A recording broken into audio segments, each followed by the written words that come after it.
compañera María Fernanda y yo, María José. Bueno, entonces vamos a iniciar definiendo como tal qué es la isquemia mesentérica.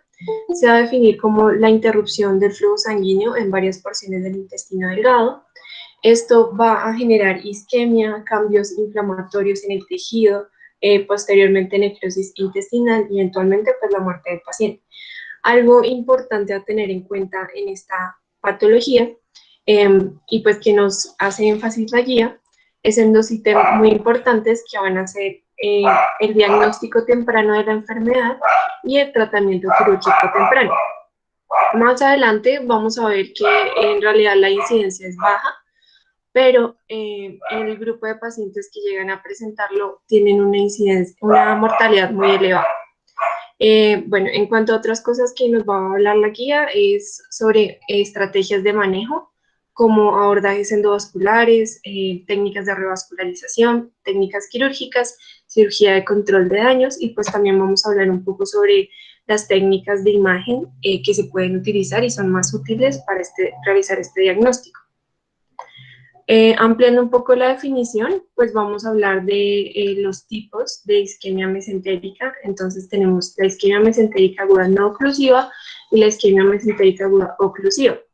En cuanto a la etiología, la más común va a ser la embolia de las arterias mesentéricas, que corresponde al 50% de los casos, seguido de trombosis de arterias mesentéricas y trombosis mesentérica venosa. Como les dije, pues la incidencia es baja, corresponde a un 0.09 a 0.2% de las admisiones al departamento de urgencias y pues no es una causa común de dolor abdominal, pero pues ya vamos a ver cuándo debemos sospecharlo clínicamente. Bueno, acá vamos a hacer un recorrido en la anatomía, entonces pues principalmente la arteria que va a estar afectada va a ser la arteria mesentérica superior, que va a encargarse de irrigar el duodeno distal, el yeyuno, el ilion y el colon hasta la flexura esplénica. A partir de ahí vamos a tener a la arteria mesentérica inferior, que va a irrigar el colon descendente, el sigmoide y el recto.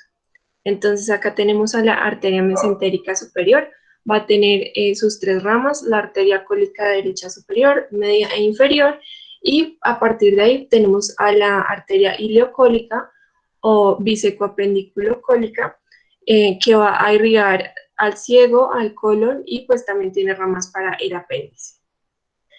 Bueno, ahí tenemos las tres ramas, y lo que les decía de la arteria ileocólica y sus ramas.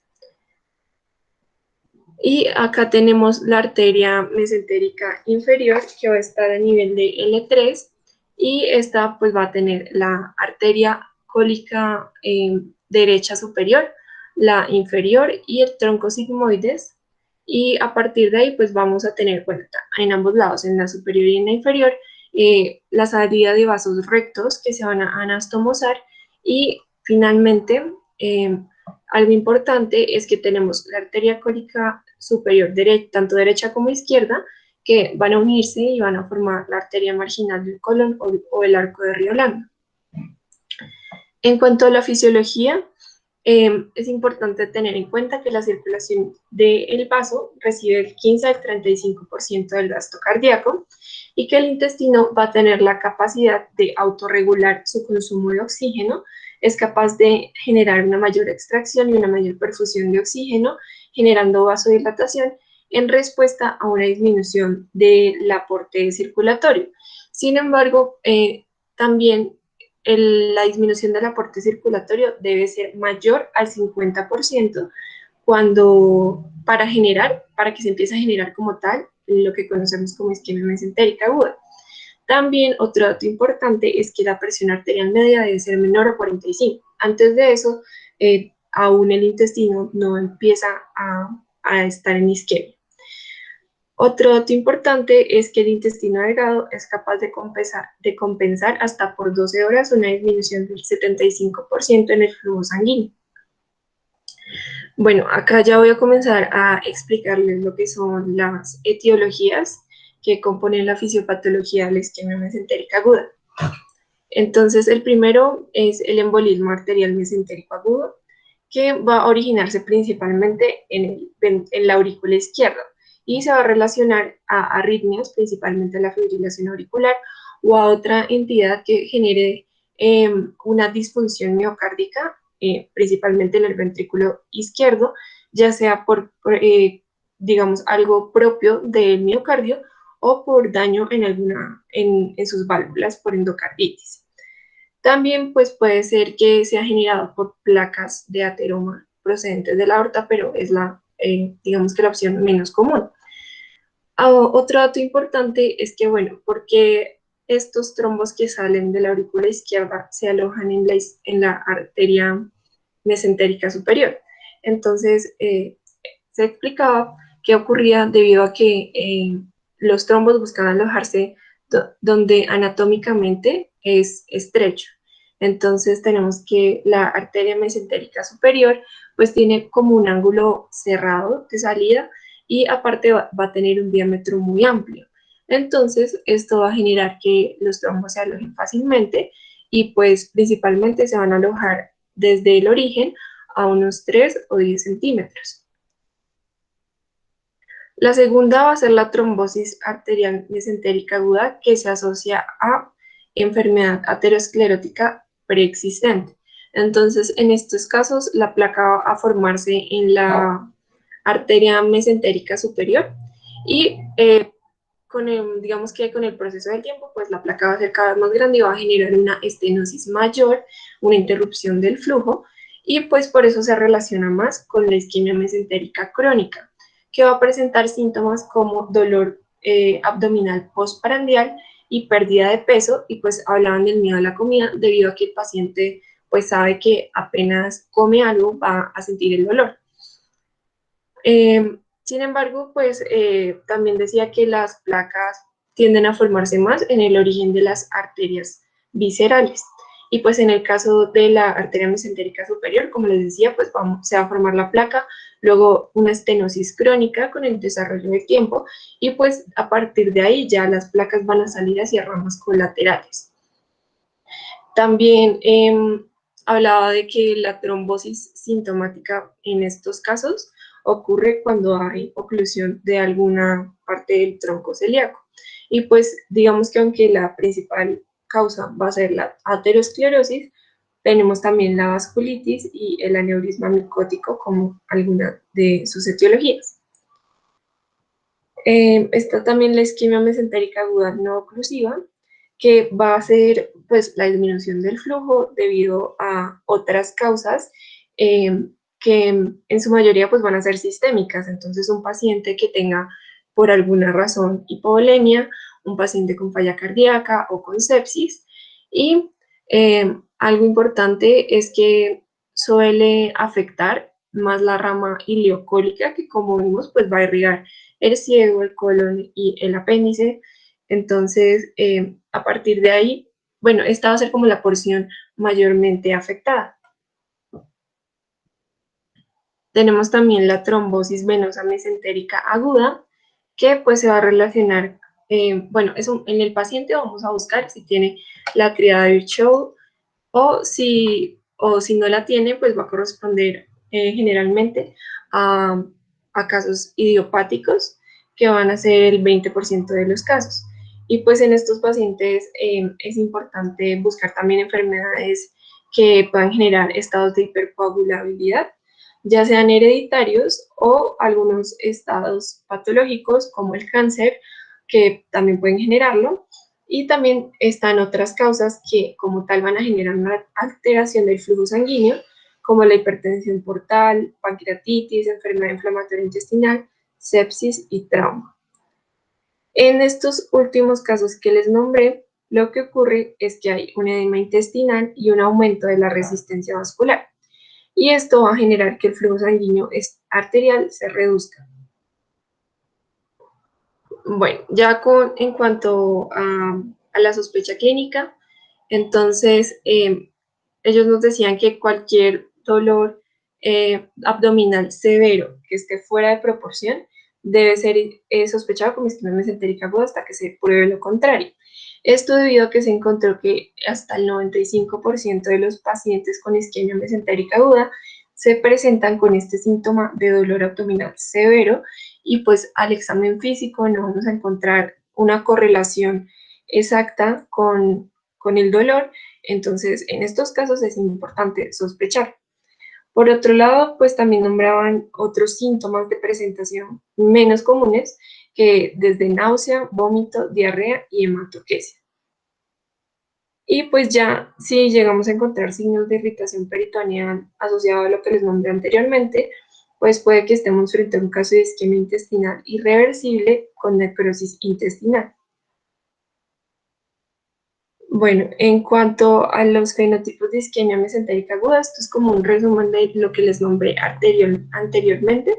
Entonces, en cuanto a embolismo, teníamos la fibrilación auricular, el trombo cardíaco reciente o cualquier enfermedad que afecte como tal el ventrículo izquierdo o la aurícula izquierda.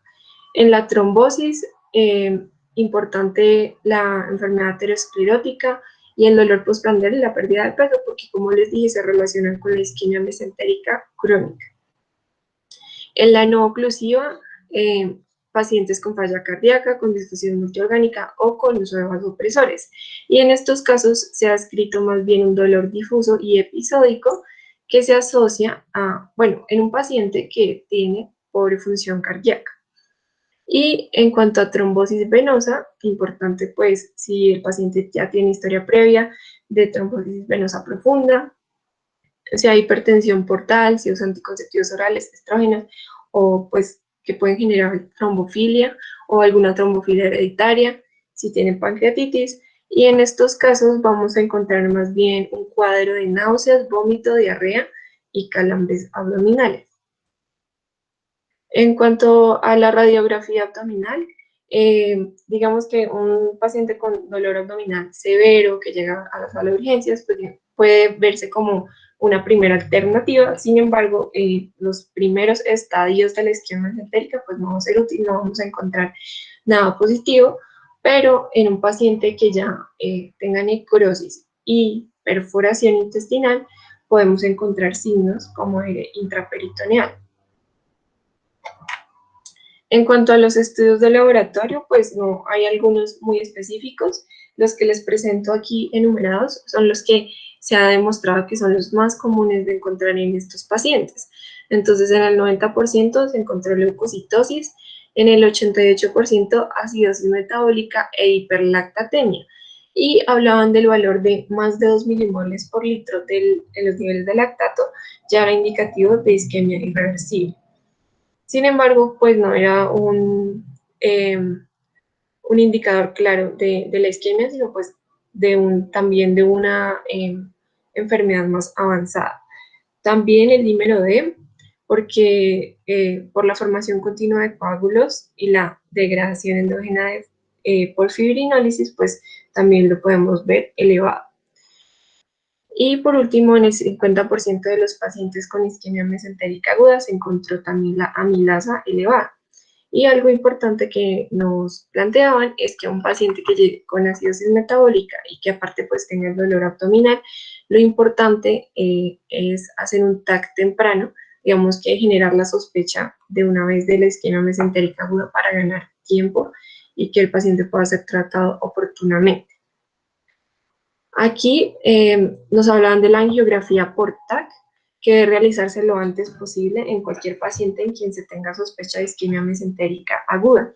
Esto pues debido a lo que les dije desde el inicio de la presentación, que un retraso en el diagnóstico se relaciona, es proporcional a la mortalidad generada por esta patología.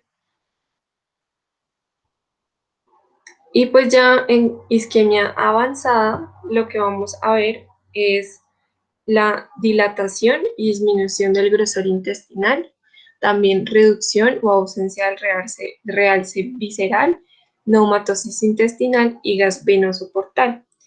Entonces, en la primera imagen, es decir, la A, vamos a ver una distensión de las asas del intestino delgado con engrosamiento y también aire en su interior.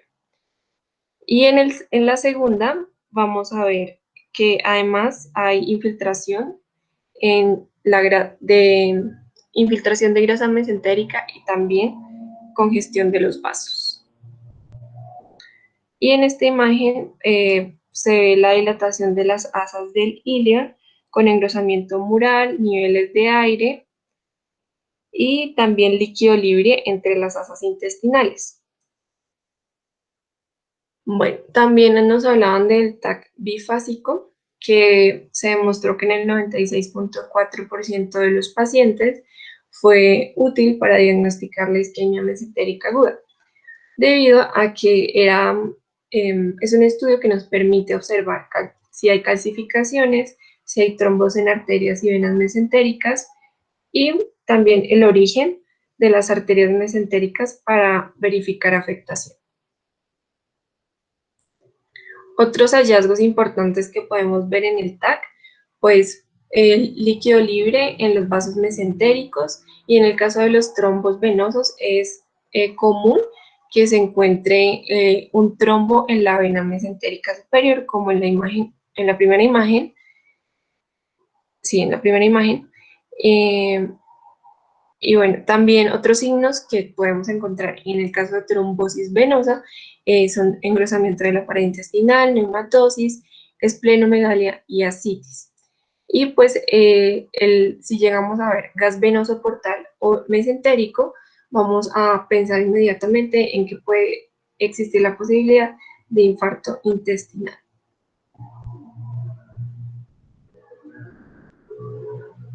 Buenos días para todos. Ahora vamos a abordar algunas recomendaciones que nos hacía la guía acerca de las diferentes tanto formas como tratamientos que ya nos habló mi compañera.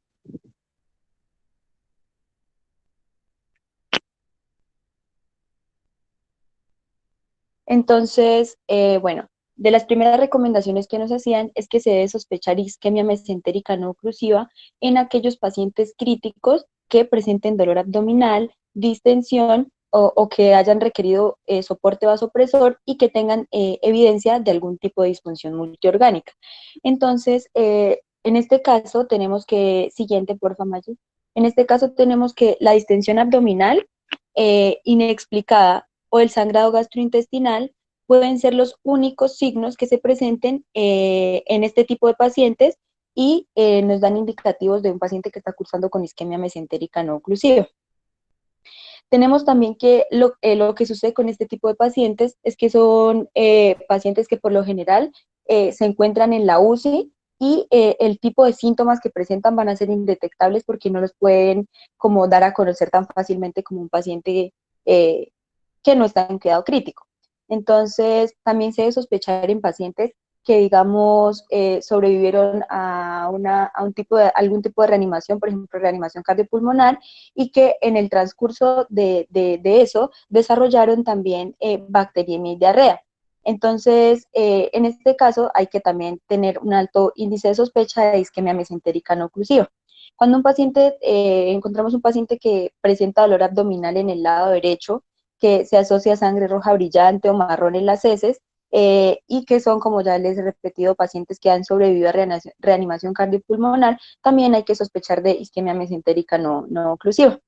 Entonces, incluso en diferentes estudios que se han realizado, se encontró que el, digamos que cuando hay un bajo flujo de la arteria mesentérica, también empieza a haber se empieza a agravar el estado del paciente, ya que incluso en la mayoría de estos pacientes no es la única causa, sino que también, por lo general, estos pacientes tienen un estado hipovolémico que va a empeorar la situación. Entonces, en diferentes estudios se ha mostrado que una presión intraabdominal aumentada, es decir, una hipertensión intraabdominal, va a hacer que todas estas estructuras se compriman y va a hacer que se aumente incluso pues, la sintomatología. Entonces, por ejemplo, se ha encontrado que una presión intraabdominal de solo 10 milímetros de mercurio, el flujo sanguíneo venoso portal se va a reducir considerablemente y que a 20 milímetros de mercurio, el flujo venoso portal y el flujo arterial hepático se van a reducir entre un 35 y un 55%. Entonces, la mayoría de estos síntomas que he mencionado anteriormente son no son clínicamente aparentes en este tipo de pacientes por las razones que ya les expliqué. Sobre todo son pacientes que van a estar con ventilación mecánica en UCI y no pueden expresar la sintomatología como tal. Entonces, en consecuencia, tenemos que mantener un alto índice de sospecha en estos pacientes, sobre todo si presentan algún tipo de cambio negativo en la fisiología, por ejemplo, que tengan insuficiencia orgánica, que necesiten cada vez más un aumento del soporte vasoactivo que se les estaba brindando, que no toleren nutrición. Entonces, en estos pacientes debemos mantener un alto índice de sospecha. Siguiente, por favor. Entonces, cuando se realiza el diagnóstico de una isquemia mesentérica aguda, lo primero que se debe hacer es iniciar una reanimación con líquidos para mejorar la perfusión visceral. Las anomalías electrolíticas deben corregirse e iniciarse una descompresión nasogástrica. En este caso tenemos una recomendación 1B. Entonces, la mayoría, bueno, la reanimación se debe realizar ya sea con cristaloides o con productos sanguíneos. Entonces, hay que realizar una reanimación preoperatoria para prevenir en estos pacientes algún tipo de colapso cardiovascular por la inducción a la anestesia que se les debe realizar para la cirugía.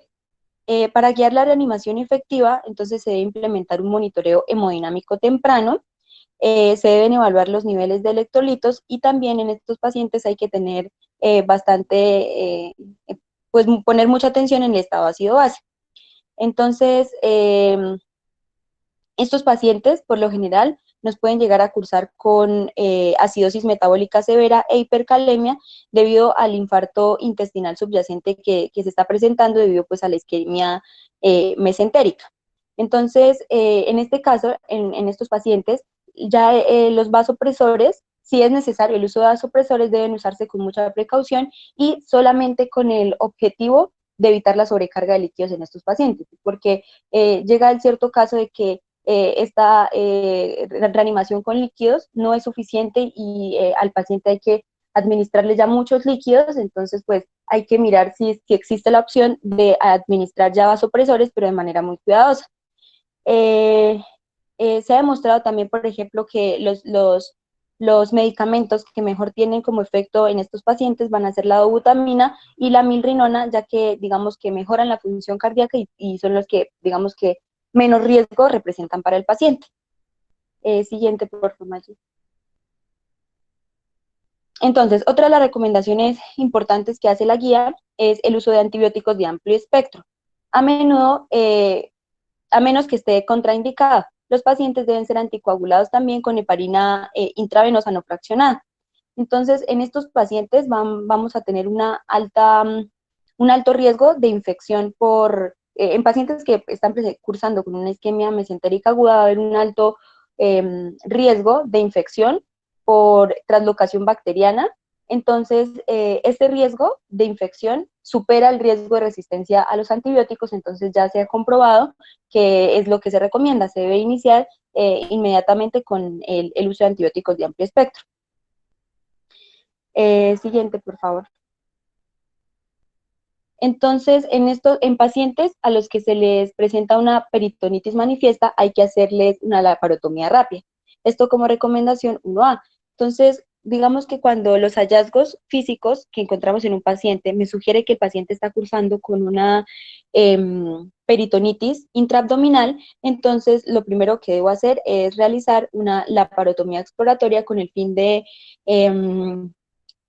mirar qué partes del intestino están afectados, qué parte del intestino es aún viable y resecar la parte del intestino necrótico que ya no es funcional para evitar pues, el daño a los órganos subyacentes.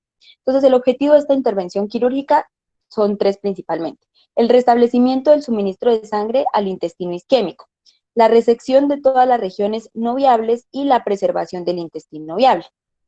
Entonces, una de las principales que se ha mostrado, de los principales factores que influyen en la supervivencia del paciente, es esto que les mencioné de la viabilidad intestinal. Entonces, al realizar una laparotomía inmediata, al reconocer esto, podemos observar qué parte del intestino sigue siendo viable y evitar la disfunción, digamos la disfunción multisistémica que se puede llegar a presentar cuando se deja partes del intestino que ya está necrosado y que ya no es viable para el paciente. Entonces, siguiente, Maggie, por favor. Entonces, cuando se está realizando la laparotomía, se puede también realizar un Doppler intraoperatorio para tener como mucha más claridad acerca de cuál arteria es la que me puede eh, presentar mayor flujo y la que está afectada, ya sea la arteria mesentérica superior y la arteria mesentérica inferior. En cuanto a las técnicas en cuanto a las técnicas de restauración del flujo sanguíneo, entonces nos hablaban de dos principalmente, de la embolectomía y la angioplastia primaria o parche de tratamiento definitivo, que son dos tipos de tratamientos que se han definido y que se han esclarecido que son muy útiles para el establecimiento para la embolia de la arteria mesentérica. Y una opción también podría ser un bypass retrógrado de la arteria ilíaca a la mesentérica distal usando la vena femoral para un injerto sintético. Estas son como las dos opciones que nos presentaba la guía. Siguiente, Maggie. Como ya nos mencionó María José también, una de las opciones que nos presentaba la guía para el tratamiento eficiente de la isquemia mesentérica aguda era una cirugía de control de daños. Entonces, la cirugía de control de daños es un complemento bastante importante para pacientes que van a requerir resección intestinal debido a la necesidad de reevaluar la viabilidad intestinal y en pacientes con sepsis refractaria. La laparotomía planificada es una parte esencial del manejo de la isquemia mesentérica aguda. Entonces, en este caso, la estrategia de laparotomía de control de daños digamos que tiene una historia más antigua en cuanto a pacientes que presentaban trauma. En este caso ya es una modalidad quirúrgica en la que es muy útil para pacientes con isquemia mesentérica aguda también ya demostrada. Entonces, cuando se realiza, debe realizarse muy temprano para que haya una respuesta a la reanimación tanto fisiológica como con los diferentes líquidos y demás que ya les mencioné. Y se ha demostrado también que la edad avanzada en estos pacientes no es una contraindicación para la cirugía de control de daños. Entonces, ya que se han encontrado incluso buenos resultados en los ancianos. Entonces, como que se requieren estas técnicas para evaluar, como siempre, la restauración de las arterias mesentéricas y asegurar una evolución positiva del paciente. Siguiente. Entonces, en una revisión que se realizó en 43 pacientes que fueron sometidos a revascularización mesentérica abierta, los autores notaron que 11 de los 23 pacientes sometidos a una segunda operación requirieron resección intestinal. El intestino en estos pacientes a menudo está muy hinchado y tiene un alto riesgo de fuga anastomótica. Estudios recientes sugieren que las técnicas cuidadosas cosidas a mano son preferibles al uso de las grapas. Entonces acá nos mencionaban, digamos, diferentes técnicas por las cuales se podía llegar a hacer el abordaje. Entonces nos hablaba de la técnica abierta y de la técnica endovascular. Digamos que hay que mirar también mucho el estado completamente del paciente, el estado fisiológico del paciente y de acuerdo a esto tomar la decisión de cuál va a ser la técnica más adecuada para el abordaje de nuestro paciente. Sin embargo, se demostró que la técnica endovascular reporta menos morbimortalidad que la técnica abierta, por lo que menciona acá, digamos que es un intestino que puede llegar a presentar fugas anastomóticas por el estado en el que se encuentra y tal vez un abordaje endovascular puede llegar a tener mejores resultados. Sin embargo, no en todos los pacientes es viable esta técnica, entonces hay que realizar como un estudio muy detallado en cada uno de nuestros pacientes, muy individualizado para poder decidir cuál va a ser la mejor técnica para cada uno. Siguiente. Entonces, estos pacientes a menudo van a presentar acidosis, hipotermia y anomalías de la coagulación. Por esto también que la guía nos recomienda el uso de heparina intravenosa no fraccionada, que es como la mejor tolerada por el paciente. Hay que hacer una infusión cuidadosa y limitada de cristaloides para evitar el síndrome del compartimento abdominal, por lo que les mencioné anteriormente de que llega un punto en el que tal vez esta reanimación requiere el aporte de muchos líquidos y sigue siendo insuficiente, por lo tanto en este momento es cuando debemos evaluar la posibilidad del uso de vasopresores con el fin de evitar este síndrome de compartimiento abdominal. También tenemos que hacer una monitorización muy frecuente del aclaramiento del lactato y la saturación venosa central de oxígeno como una indicación del gasto cardíaco satisfactorio, porque pues el paciente puede llegar a presentar una disminución considerable del gasto cardíaco y empeorar su situación. Siguiente. Entonces, como les mencioné, la guía nos presenta como varias técnicas eh, que podemos abordar para el tratamiento de nuestros pacientes. Entonces, dentro de ellas está las técnicas de abdomen abierto. Entonces, una de ellas es la cubierta de plástico sobre el intestino, cubierta con una toalla estéril. Entonces, en este caso, esta es otra técnica ya en la que el paciente va a permanecer con su abdomen abierto mientras hay una disminución, digamos, de la inflamación y el daño intestinal para que ya al cerrar al paciente nos podamos asegurar de que va a ser exitosa pues dicha cirugía. Entonces, el abdomen abierto puede ayudar a reducir el riesgo del síndrome de compartimiento abdominal en pacientes que requieren reanimación prolongada por las razones que ya hemos mencionado.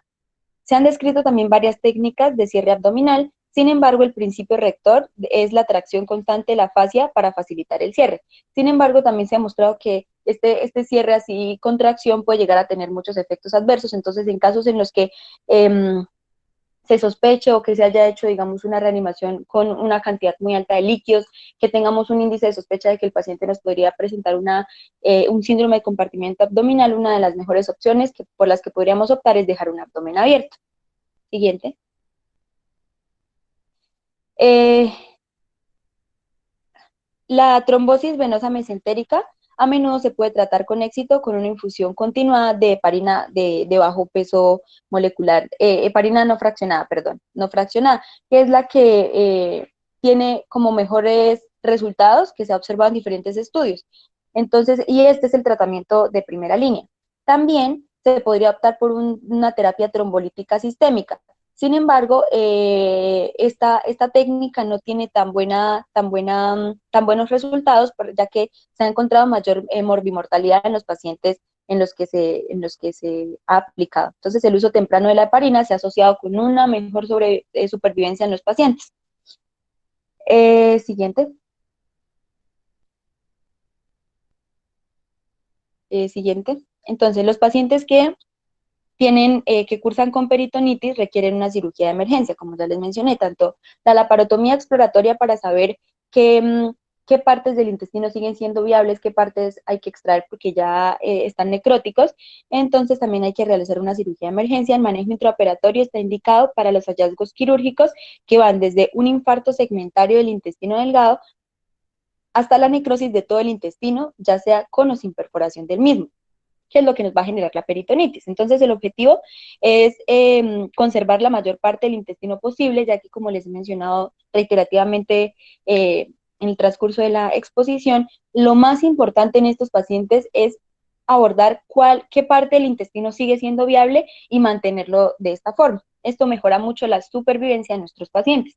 Entonces, la laparotomía de segunda exploración, que se hace 24 a 48 horas después, puede evitar la resección del intestino que puede ser viable. Entonces es como una segunda laparotomía que se hace para evaluar después de la resección del intestino necrótico para evitar, digamos, la resección del intestino que sigue siendo viable. Es como para observar el resultado de la cirugía previa. Siguiente. Entonces, en casos de necrosis intestinal masiva, entonces, la resección de todo el intestino afectado dará como resultado el síndrome del intestino corto con sus muchas consecuencias asociadas. Por esto es tan importante realizar la laparotomía en el momento mismo en el que sospecho que mi paciente está cursando con una isquemia mesentérica aguda, para salvar la mayor parte de intestino que sea posible y evitar este tipo de consecuencias. Siguiente. Y ya. Muchas gracias. Bueno, y frente al manejo endovascular, ¿encontraban algo?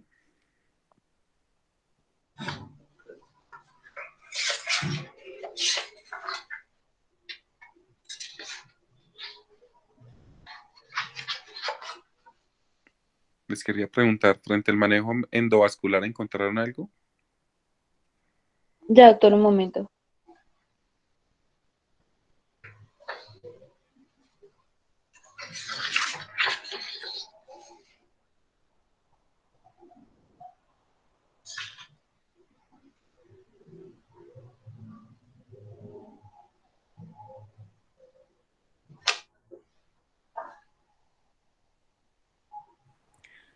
Mientras me van dando respuesta, ¿cuántos son de ustedes en el semestre?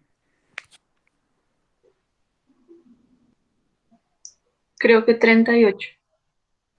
Es decir, que nos faltan 3 personas, más o menos. ¿Sí? 2. No, porque 36 es conmigo. Ah, sí. 3. Ah, bueno. ¿Y sabemos quiénes son esas 3 personas? No para ponerle cero, sino para saber qué problemas, si es que tienen problemas de conectividad o algo por el estilo.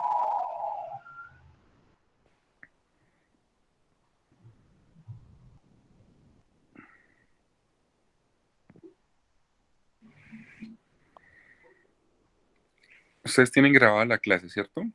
Sí, Estamos señor. grabando.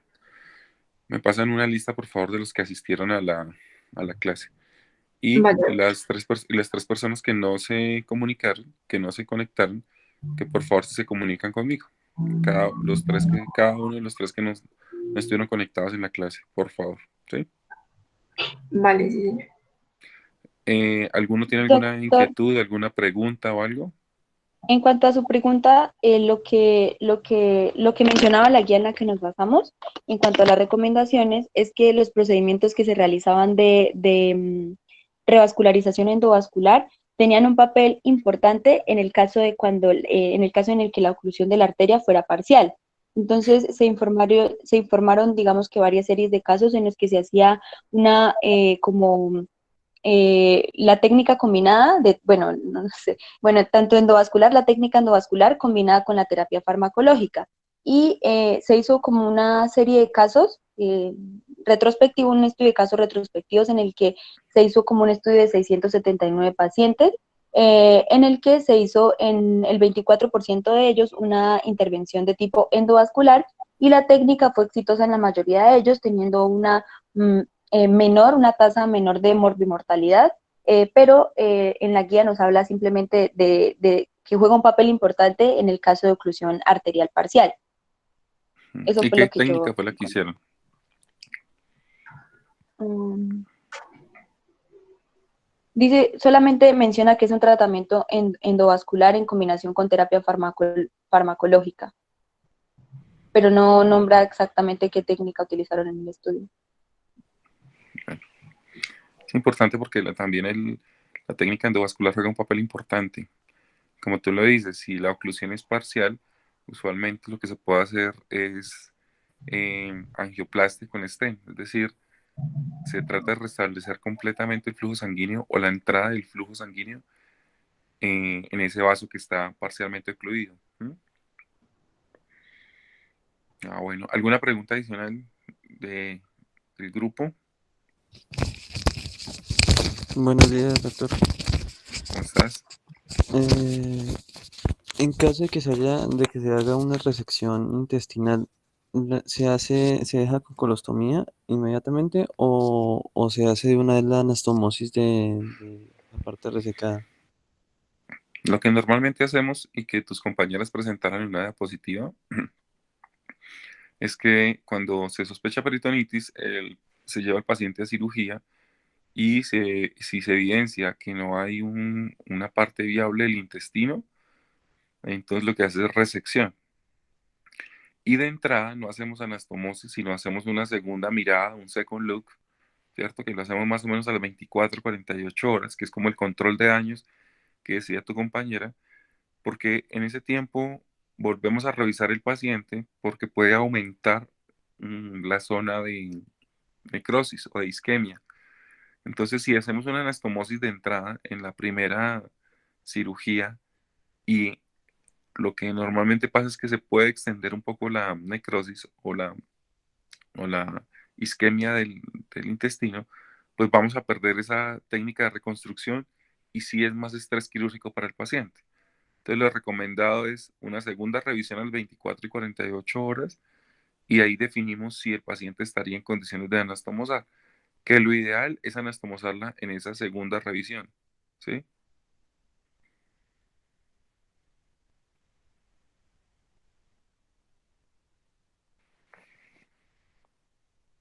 ¿Sí quedó respondida tu pregunta? Sí, señor. Ok, Doctor, yo tenía una pregunta. Eh, señora. digamos en el caso en el que nosotros estemos en un primer nivel y pues el paciente clínicamente tiene las características que mencionamos, pero pues no sé, como de paraclínicos o imagen, pues no vamos a tener tantas herramientas, pero que justifiquen la remisión y esas cosas. Entonces, ¿cómo podríamos manejarlo? Lo principal es la sospecha clínica, o sea, uno puede llegar a diagnosticar un paciente siempre y cuando tenga claro qué puede estar buscando.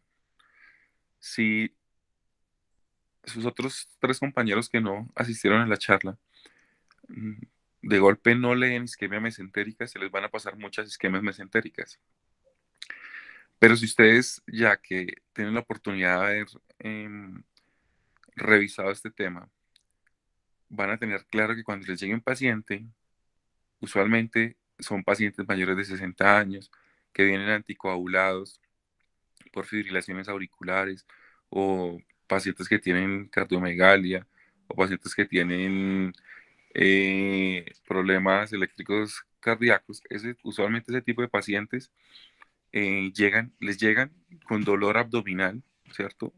También a veces son fumadores, llega con dolor abdominal y ese dolor abdominal tiene esa característica que hablábamos hace un rato y es que el dolor abdominal es de intensidad severa, es un dolor muy fuerte que ustedes lo palpan y dicen, pero bueno, pero ¿por qué le está doliendo tanto?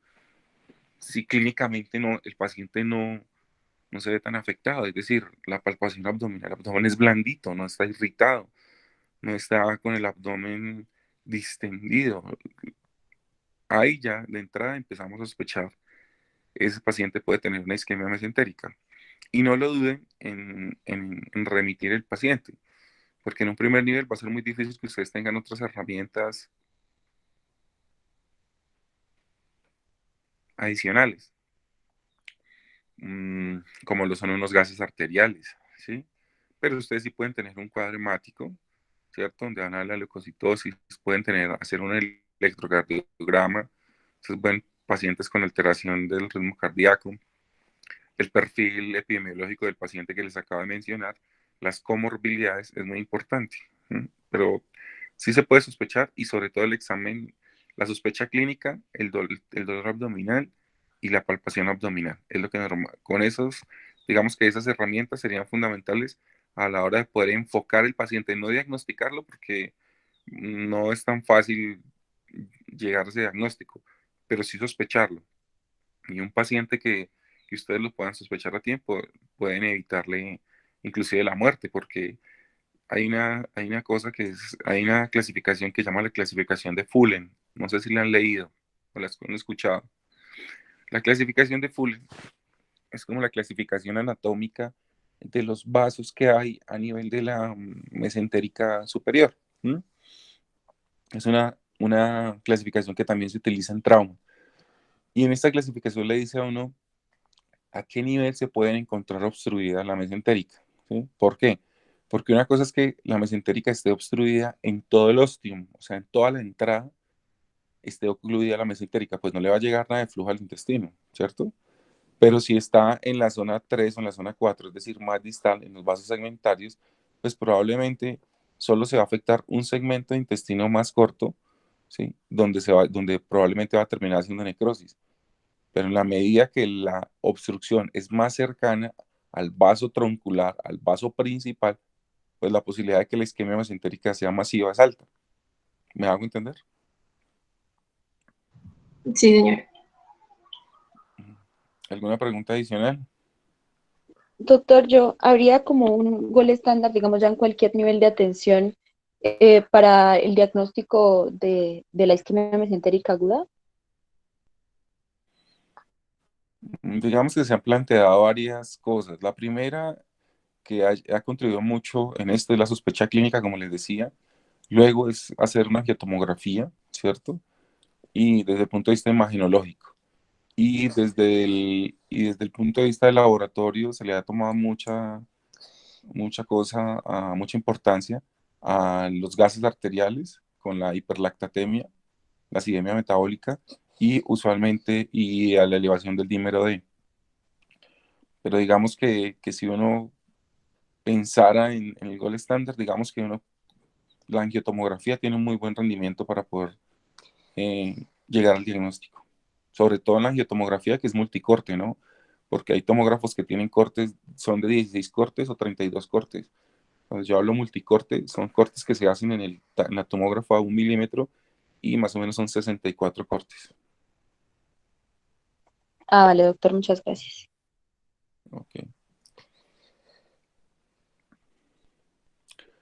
Bueno, entonces, ese es el tema de esquema mesentérica. Me parece que es un tema que ustedes deben tener muy en cuenta. Llega con frecuencia a los servicios de urgencias, usualmente en nuestra población, cuando ahorita de pronto por las dificultades que estamos teniendo con esta emergencia sanitaria, pero cuando ustedes están rotando en el internado se van a dar cuenta que les van a llegar pacientes y lo más importante es lo que les acabo de decir, tengan en cuenta la sospecha clínica, las herramientas que tienen a la mano para poder llegar al diagnóstico. Bueno, ¿cuándo vamos a revisar el otro tema? Entonces nos ponemos de acuerdo de una vez. ¿Qué proponen? ¿Cuándo?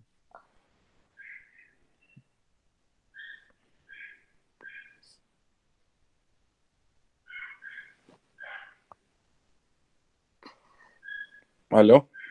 ¿Me dejaron solo? ¿Podría ser el viernes en la mañana? Antes de... Viernes. ¿Sabes qué es lo que Antes, pasa el pero, viernes? Tenemos Viernes. medicina legal, ¿no? Vale. pero como el doctor las hace temprano, no sé qué les parezca antes de medicina legal. Pues quién sabe qué horas lo cuadren. Medicina legal no es como a las 7. El sábado. ¿Mucho? Profe, pero ¿cuál es el siguiente tema?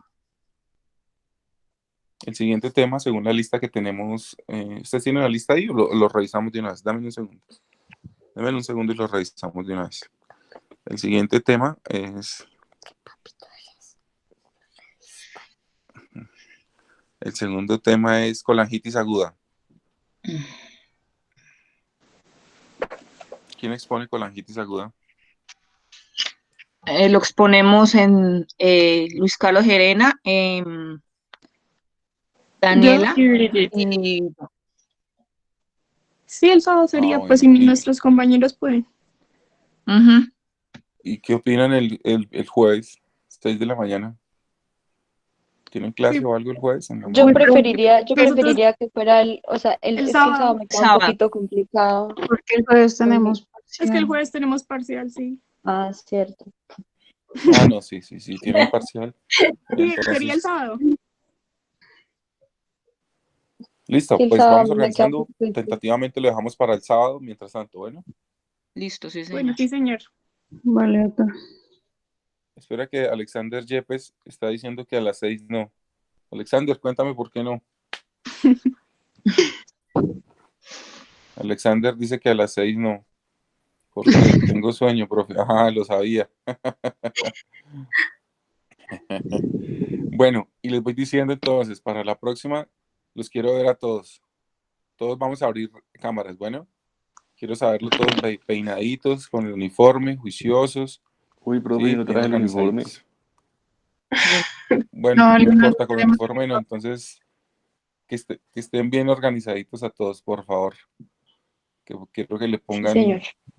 emoción y disciplina a esto.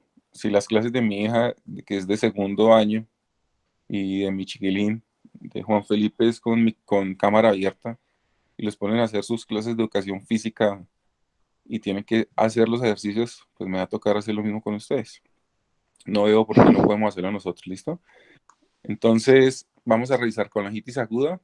Para los que van a exponer, recuerden que colangitis tiene 3 publicaciones, bueno, tiene muchas publicaciones, si no me hago referencia a la guía Tokio, que es la guía 2007, 2013 y 2019 o 20, creo que tiene las 3 versiones. 2018, No sí, las señor. vamos a exponer todas, Todas las no guías se Tokio, trata sí, de señor. exponerlas todas, sino exponer lo más importante y creo que la última guía nos da un buen acercamiento sobre eso, pero que todos salgamos aprendiendo colangitis aguda, ¿listo? Y si alguno tiene alguna idea de cómo más podemos manejar los otros, yo creo que los otros temas que nos hacen falta ya están listos, ya están preparados, miramos cómo los vamos sacando, Yo sé que ustedes tienen otras clases, no intento saturarlos tampoco, ¿cierto? Pero tratemos de sacar esos temas, miramos por lo menos la próxima semana qué días podemos sacar. Si volvemos a hacer martes, viernes o martes, sábado de la próxima semana, y con eso ustedes me dicen, o si tienen muchas charlas, sacamos una. Ustedes me van diciendo y vamos organizando entre todos, ¿listo? Vale, doctor. Listo, doctor, sí, señor. Importante que me envíen la lista de los que están en la, en la lista, me envíen la lista de los que estuvimos hoy en toda la reunión, es fundamental. Y por favor que los que no estuvieron, repito, que se comuniquen conmigo, porque quisiera saber qué problemas estamos teniendo para poder acceder a las clases. ¿Listo? Vale, doctor. Sí, Espero que señor. no sea sueño, ¿no? Bueno, chao muchachos, buen día, que la pasen bien y ánimo que esperemos que salgamos rápido de esto porque tienen que volver al hospital. O sea, yo sé que esta es una forma de rediseñarnos, es una forma de cómo tener que volver, tratar de no perder el ritmo, porque no se trata que ustedes tampoco pierdan el tiempo, pero recuerden que la medicina está allá, al lado del paciente, mirando, analizando. Yo sé que la culpa no es de ustedes, no es de nadie, no se trata, bueno, sí, de los chinos por tragar murciélagos, no mentiras, pero no se trata de que ustedes desde ya no vayan perdiendo el objetivo y no se relajen con esto, no se relajen con lo que está pasando, porque les digo una cosa, ustedes no pueden bajar la guardia frente a su proceso de formación. El proceso de formación tiene diferentes etapas y tiene un solo tiempo. Después ya no van a tener tiempo. Cuando lleguen al internado va a ser diferente, porque ustedes en el internado se van a dedicar a actividades asistenciales fuertes, ¿sí? Bueno, y al amor también.